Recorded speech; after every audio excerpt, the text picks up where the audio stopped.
할렐루야. 우리 살아계신 하나님께 영광의 박수 올려드리겠습니다. 미국과 유럽에서 확진자가 지금 폭증하면서 지금 매일마다 기록을 갱신을 하고 있습니다.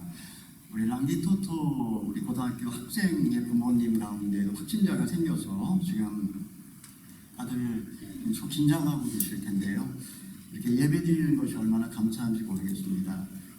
언제까지 우리가 예배를 계속 드릴지 더 알 수는 없지만, 그러나 예배 자리에서 우리 하나님을 뜨겁게 예배하고, 혹시라도 예배가 이제 셧다운되고 예배 드리지 못하게 되더라도 삶의 자리에서, 여러분의 가정에서 함께 하나님께 잘 예배 드리실 수 있기를 부탁드리겠습니다.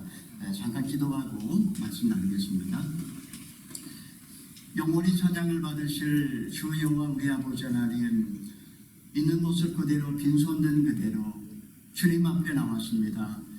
이 시간에 예배 자리가 축복의 자리가 되게 하여 주시옵시고, 우리의 영혼이 눈에 보이는 것이 없고 손에 들리는 것이 없다 할지라도 감사함으로 기쁨이 넘치는 복된 자리가 되게 하여 주시옵소서. 예수님 이름으로 기도하옵나이다. 아멘. 옷에만 손을 대어도 라는 제목으로 이 시간에 말씀을 함께 나누어 보기를 원합니다. 제가 장로회 신학대학원 1학년 때 원치 않게 불어 원전 감독 수업을 들은 적이 있었습니다. 저는 대학원 입학할 때 영어로 시험 보지 않고 독일어로 시험 보아서 합격했기 때문에 도보 원전 감독이라고 하면 제가 들어갈 수 있겠지만 전혀 예상하지 못했던 그런 수업이었습니다. 세문안교회 교육전도사로 사역을 하고 있었던 저는 담임 목사님의 수업이 폐강되어서는 안 된다 라는 그런 선배 전도사의 권유에 이끌려서 수강 신청을 하게 되었습니다. 불어를 배워본 적이 없었던 저는 이 일로 인해서 3년 내내 이 수업을 빠져나가지도 못하고 마음고생을 많이 해야만 했습니다. 프랑스에서 존 칼빈의 개혁신학으로 학위를 받으신 목사님 밑에서 몇 명 안 되는, 인원수가 많으면 숨을 수도 있는데 몇 명 안 되는 그 학생들 순서에 따라 정해진 과제를 발표할 때마다 쥐구멍에라도 숨고 싶을 만큼 그렇게 힘든 그런 마음이었습니다. 한국어로 된 기독교 강요를 읽어도 무슨 말인지 이해할까 말까인데 16세기 기독교 강요 초판을 불어 원전으로 이해한다라는 것은 정말 힘든 일이었습니다. 그렇게 3년의 세월이 흐른 뒤 이제 목사님을 통해 많은 가르침을 받고 난 다음에 저에게 던져진 한 가지 질문이 있었습니다. 구원에 이르는 믿음이란 무엇일까? 우리가 믿음으로 구원받는다는 이야기를 많이 하는데 도대체 구원에 이르는 참된 믿음이란 무엇일까? 이런 질문을 저에게 하게 된 겁니다. 당시 켈빈이 활동했던 중세 교회는 선행과 공로로 구원받을 수 있다 이렇게 가르치고 있었습니다. 종교개혁자들은 오직 믿음으로 솔라 피데, 오직 믿음으로만 구원받을 수 있다는 이 진리를 성경에서 재발견했고 부패한 교회를 개혁하고자 목소리를 내기 시작했습니다. 오직 믿음으로. 참 우리에게는 너무나 익숙한 구절입니다. 믿음이란 무엇일까요? 이 믿음을 한마디로 규정한다는 것은 절대 쉬운 일은 아닙니다. 많은 분들이 믿음을 강조하면서 선행과 윤리를 무시하는 오류를 범하곤 합니다.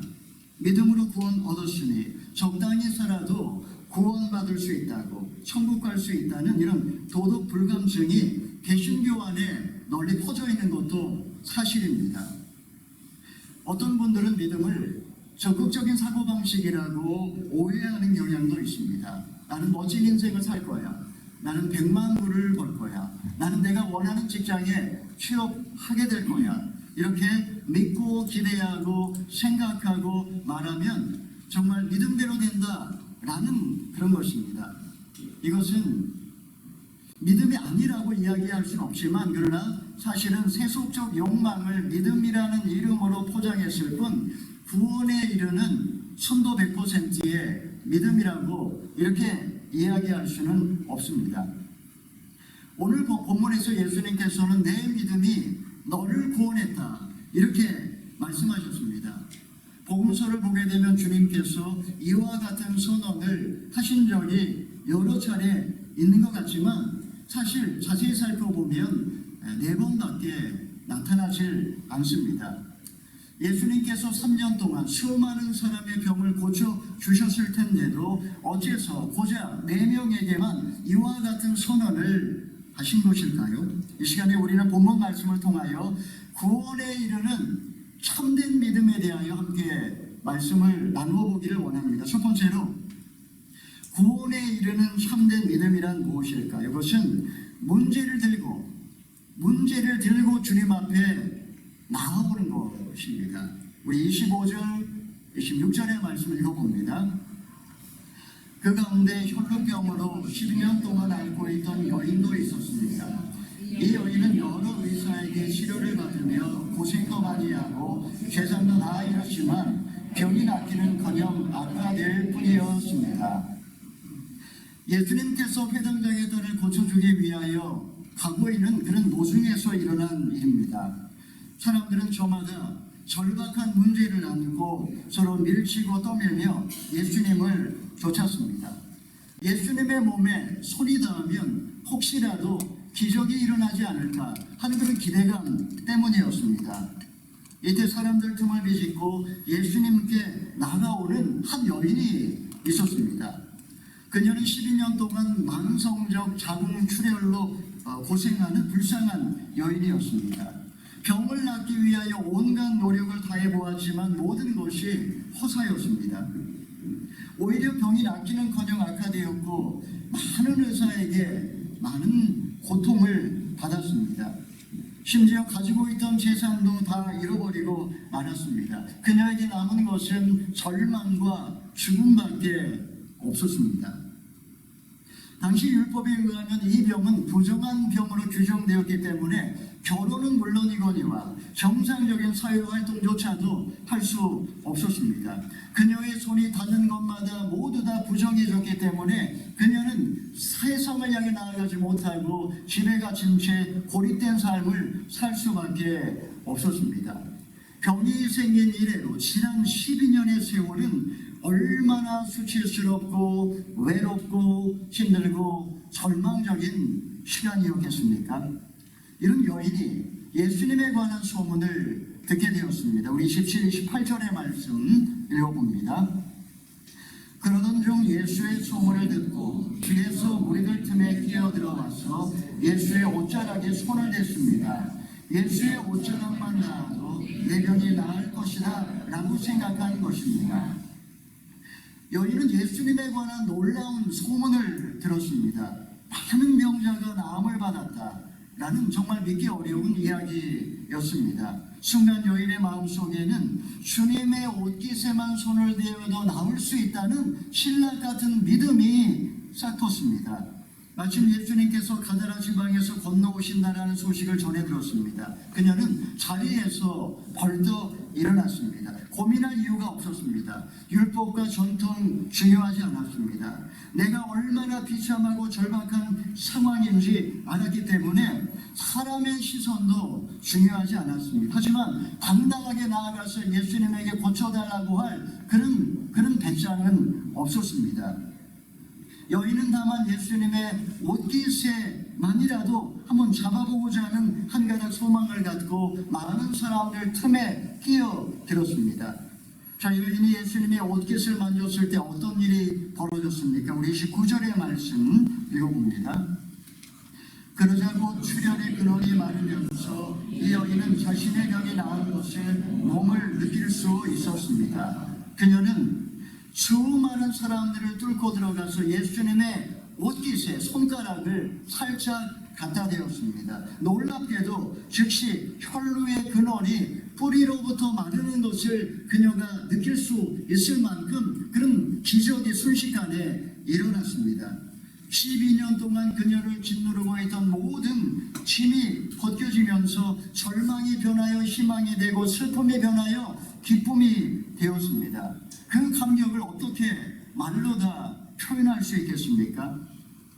여러분, 믿음이란 내가 누구이며 예수님이 어떤 분이신지 깨닫는 것에서부터 시작이 됩니다. 여러분, 내가 문제가 지금 있는데, 지금 나에게 문제가 있는데도 왜 갈급한 마음으로 주님을 찾지 않을까요? 왜 나는 주님의 옷자락이라도 잡아보고자 하는 그 절박함과 간절함이 없는 것일까요? 그 이유는 간단합니다. 내가 얼마나 비참한 상태에 있으며 주님은 얼마나 사랑과 은혜가 풍성한 분이신지를 아직 깨닫지 못했기 때문입니다. 존 칼빈은 말했습니다.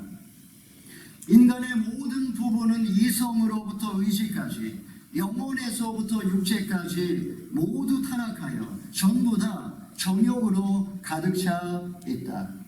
아우구스티누스도 말했습니다. 죄로 인하여 인간에 대해는 자연적인 은사는 파괴되었고 초자연적인 것들도 함께 소멸되고 말았다.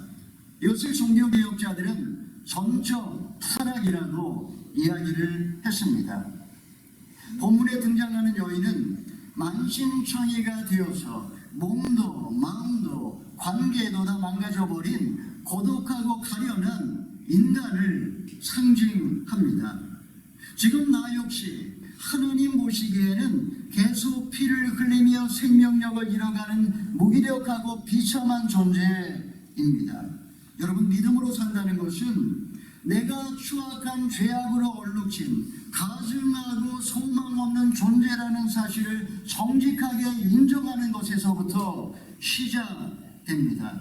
이런 비참한 존재라는 사실을 인정하기 시작할 때 우리는 나에게 더 이상 소망이 없음을 알기에 주님의 옷자락이라도 손을 대고자 하는 갈망을 갖고 주님 앞에 나아오게 되는 것입니다.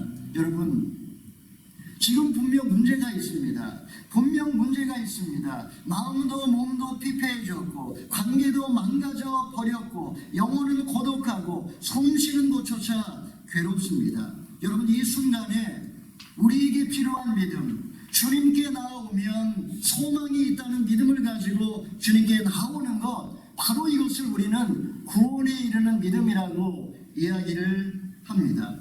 에바그리오스라는 교부는 말했습니다. 네가 하나님을 알고 싶다면, 내가 정말 하나님을 알고 싶다면 먼저 너 자신에 대하여 알라. 내가 비참한 죄인이라는 것을 알 때 하나님을 우리는 더욱더 뜨겁게 갈망을 하게 된다는 의미입니다. 켈빈도 말했습니다. 하나님을 아는 지식과 나 자신을 아는 지식은 서로 연결되어 있기 때문에 어떤 것이 먼저인지 알 수 없다. 죄인으로서 자기 발견을 하게 되면 우리는 그만큼 더 깊이 주님을 경험하게 된다라는 의미입니다. 여러분, 하나님이 내게 원하시는 믿음은 문제가 생겼을 때 그 문제를 해결해 주실 수 있는 주님 앞에 나오는 것입니다. 내 힘으로 해결할 수 있다고 생각하는 순간 오히려 우리는 이상하게도 하나님으로부터 점점 더 멀어져 갑니다. 주님 앞에 나와 매달리지 않고 나의 의지와 노력으로 얄팍한 나의 경험과 지식으로 해결하려고 몸부림을 치다가 더 깊은 절망의 늪으로 빠져들어가고 있는 분들이 얼마나 많은지 모릅니다. 사랑하는 여러분, 구원에 이르는 참된 믿음은 무엇일까요? 주님께 소망을 갖고 그분 앞에 나오는 것입니다.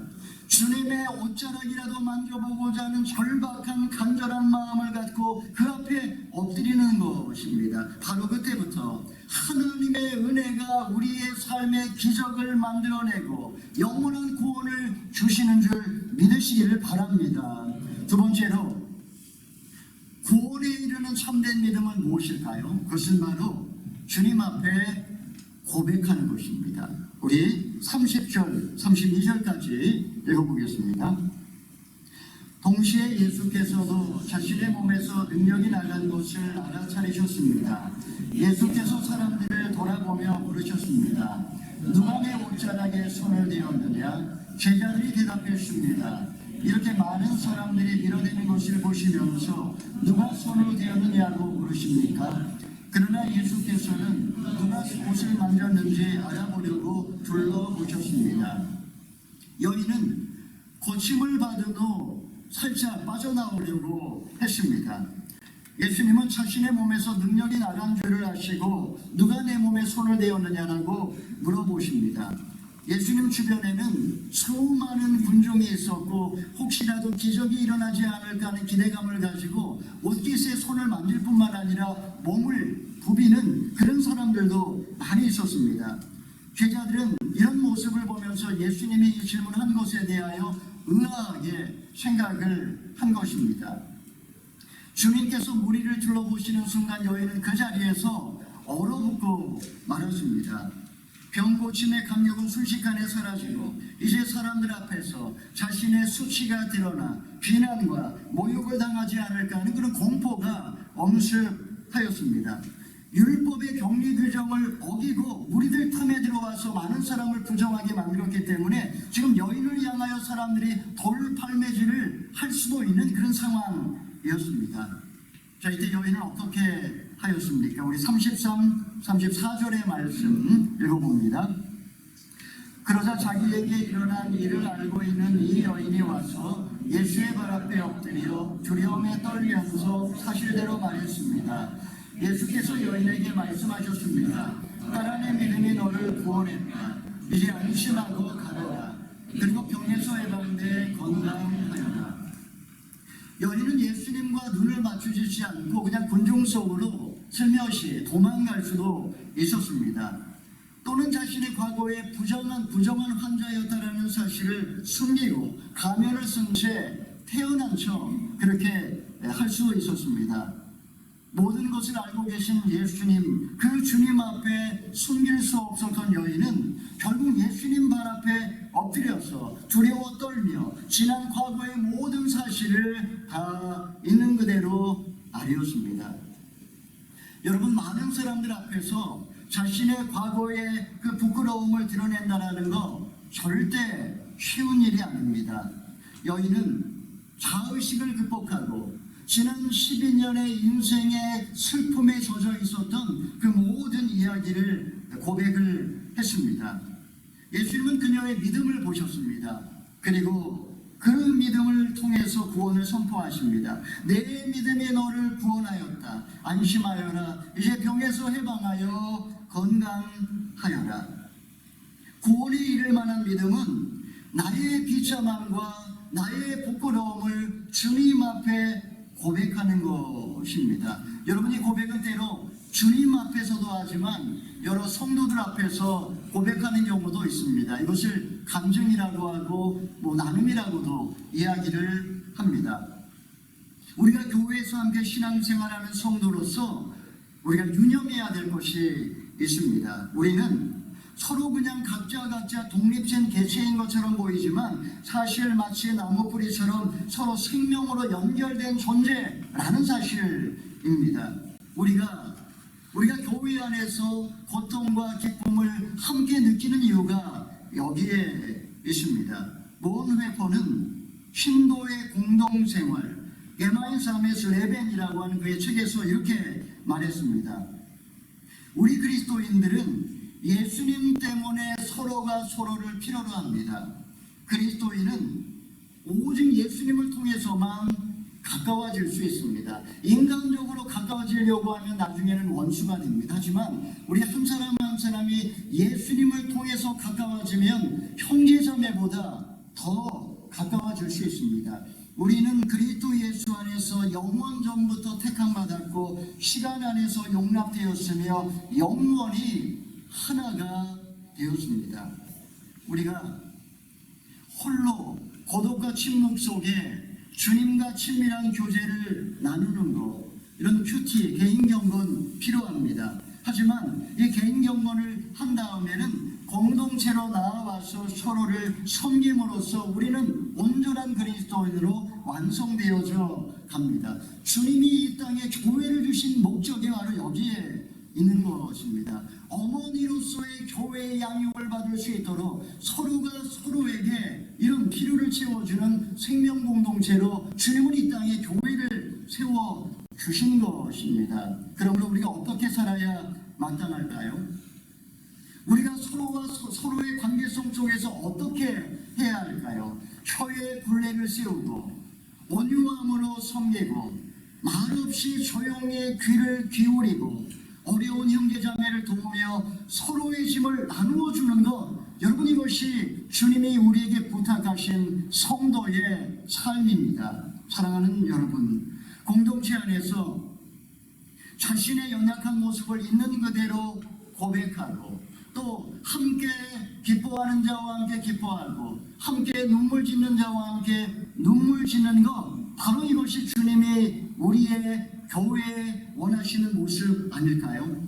오늘날 교회에서조차도 공동체 안에 있으면서조차도 외로움을 느끼며 홀로 아파하는 영혼들이 얼마나 많은지 모릅니다. 관계성 속에서 아픈 말을 해서 상대방에게 상처를 주고 관계가 틀어지고 고독과 절망 속에 눈물 지는 영혼들이 얼마나 많은지 모릅니다. 여러분, 진정한 믿음이란 무엇일까요? 그것은 하나님이 우리에게 주신 교회 안에서 더욱더 그리스도와 친밀할 뿐 아니라 교회 공동체 안에서 더욱 친밀하고 따뜻한 이런 공동체 안에서 자라가는 것, 바로 이것이 참 믿음이라고 할 수 있습니다.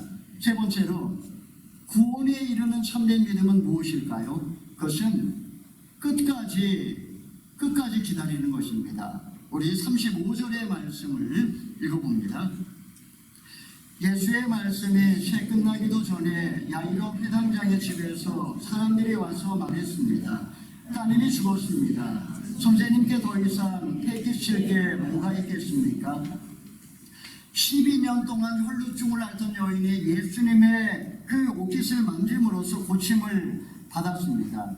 주님은 그녀의 눈물겨운 고백을 한동안 들으시면서 그곳에 서 계셨습니다. 문제는 여인 때문에 회당장의 집으로 가는 시간이 지체되었고 결국 야이로의 딸이 죽고 말았다라는 비보를 전해 들은 것입니다. 한 사람은 나았지만 한 사람은 절망에 빠져들고 있습니다. 핏기 없이 창백했던 여인은 얼굴에 화색이 돌았는데 회당장의 얼굴은 배치창처럼 하얘졌습니다.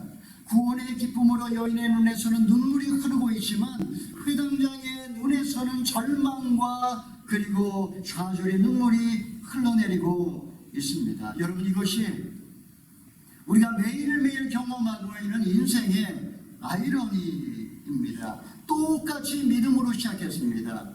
똑같이 믿음으로 시작했는데 어떤 한 사람은 응답을 받고 어떤 한 사람은 상황이 더욱더 악화되어져 가는 것, 여러분, 이것이 우리 공동체 안에서 매일 경험하고 있는 우리의 모습이 아닐까요? 자, 이때 예수님께서 그에게 뭐라고 말씀을 하셨습니까? 우리 36절의 말씀 마지막으로 읽어봅니다.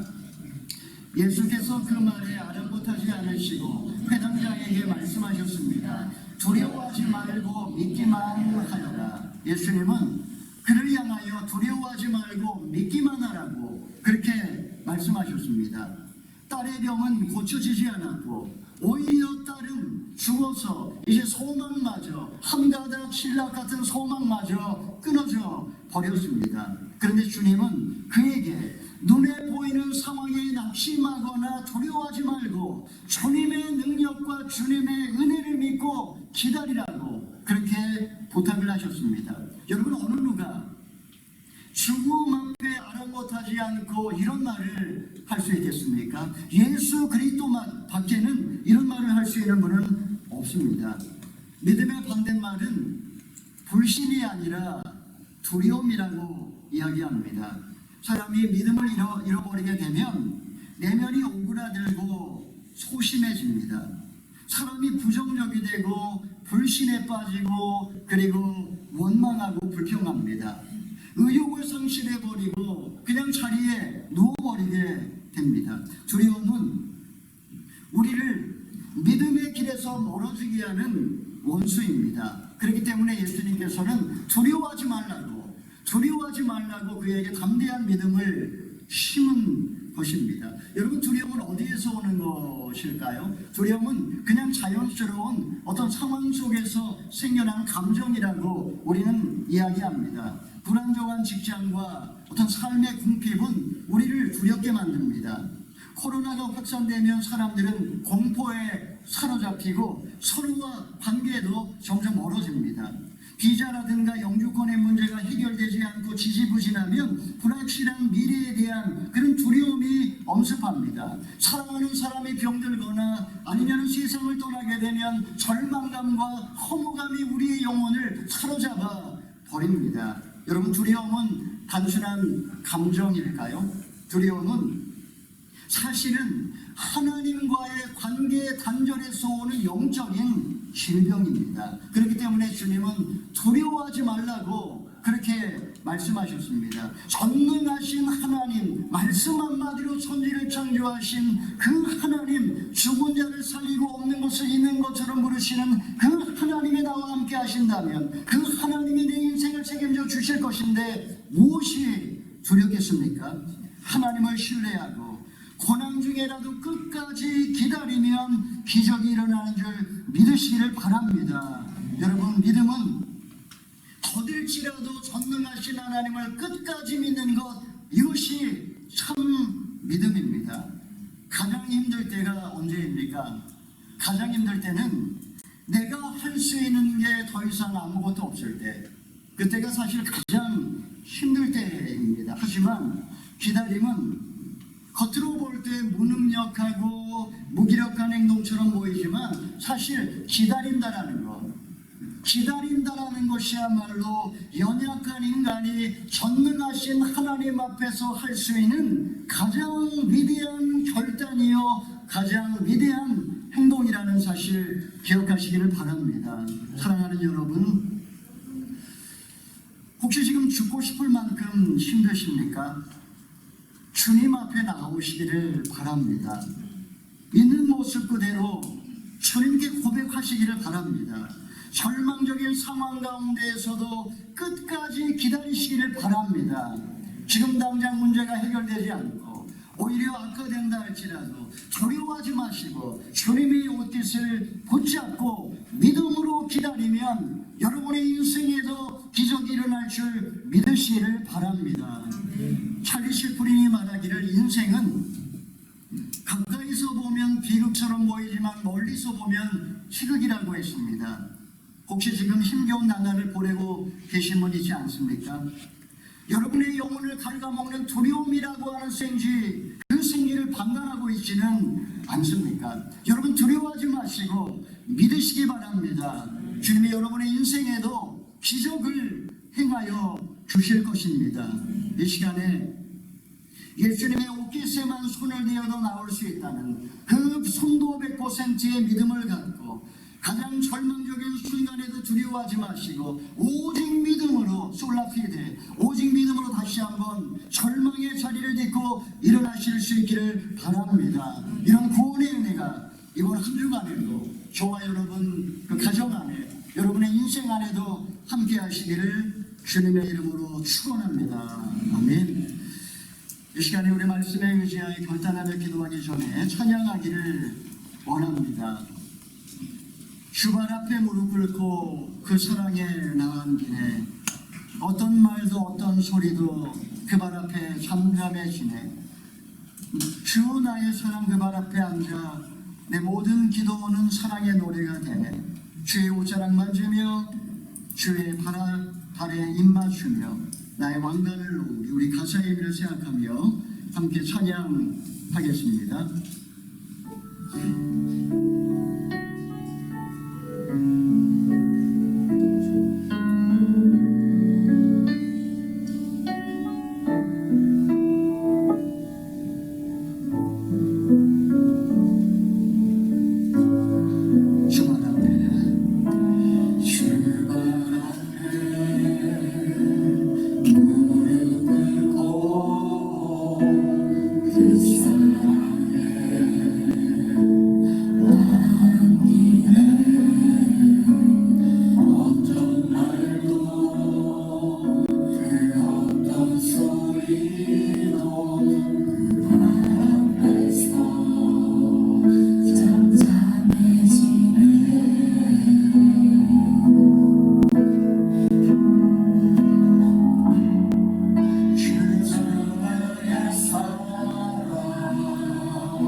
여러분 힘드십니까?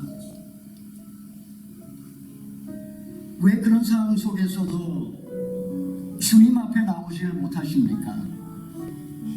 왜 있는 모습 그대로 주님께 고백하질 못하십니까? 절망적인 상황 속에서 기다리지 못하고 왜 조급하게 안달하며 점점 더 절망의 늪으로 빠져들어가고 있습니까? 여러분의 영혼을 갉아먹는 두려움이라는 생기를 쫓아내시기를 바랍니다. 주님이 우리에게도 말씀하십니다. 두려워하지 말고 믿기만 하라.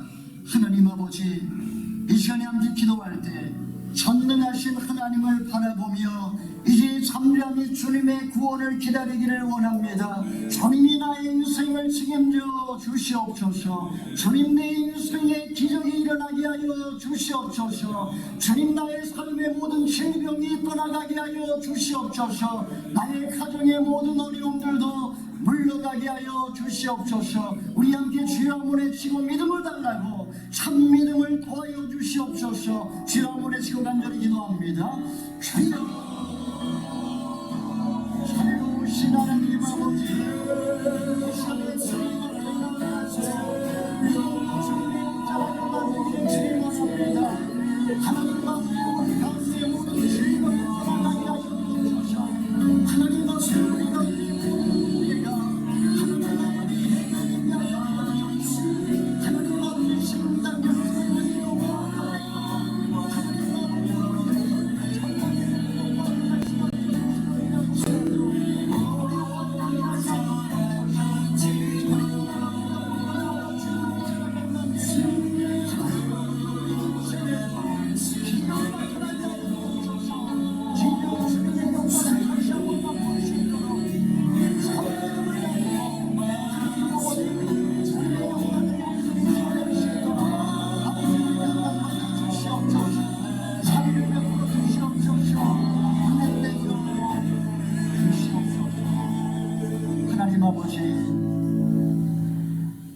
이 시간에 잠잠히 주님의 옷깃을 만지며 지금 절망적인 나의 인생에도 한가닥 소망을 갖고 끝까지 기다리며 마침내 내 인생의 기적을 맛보게 하여 주시옵소서.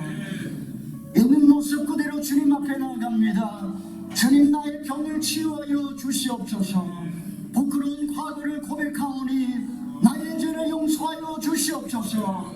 주님의 능력을 믿고 잠잠히 기도리에 기다리오니 마침내 우리의 가정에 우리의 교회의 땅 가운데 기적의 역사를 맛보게 하여 주시옵소서.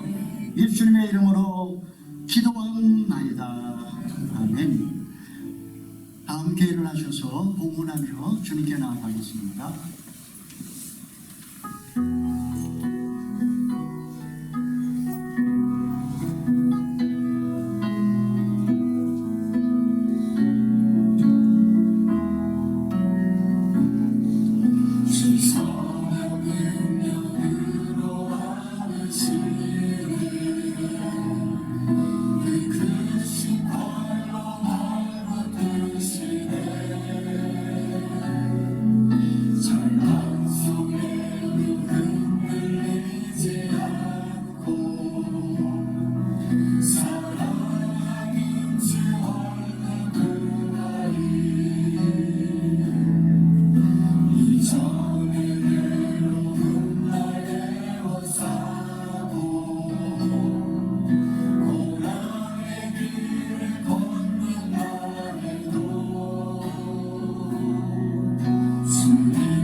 거룩하시게 합당하신 주여와 우리 아버지 하나님, 지난 인생 하나님이 베풀어 주신 그 놀라우신 은혜에 감사하며 우리의 삶의 소산의 일부를 주님께 구별하여 바치오니 주님 이 물질을 받아주시고 궁핍한 가운데 주님께 드린 하나님의 물질 속에 하나님의 놀라우신 은혜로 30배, 60배, 100배로 하나님 우리의 삶에 복을 내려 주시옵소서. 처음과 같이 이제로부터 영원토록 그리스도 안에서 그리스도와 함께 그리스도를 위하여 살아가게 하여 주시옵소서. 이제는 우리 주 예수 그리스도의 무한하신 은혜와 하나님 아버지의 극진하신 사랑하심과 성령의 교통하심이 주님의 옷자락만이라도 만져도 기적이 일어날 것을 믿고 주님 앞에 나와 고백하는 모든 주의 백성들 머리 위에와 저들의 가정과 사역과 자녀와 그리고 그 모든 인생 위에 땅끝에서 눈물로 실 뿌리는 선교사님들과 우리의 조국 대한민국과 뉴질랜드 이 나라와 이 민족의 역사 위에 이제로부터 영원토록 함께하옵시기를 간절히 축원하옵나이다. 아멘.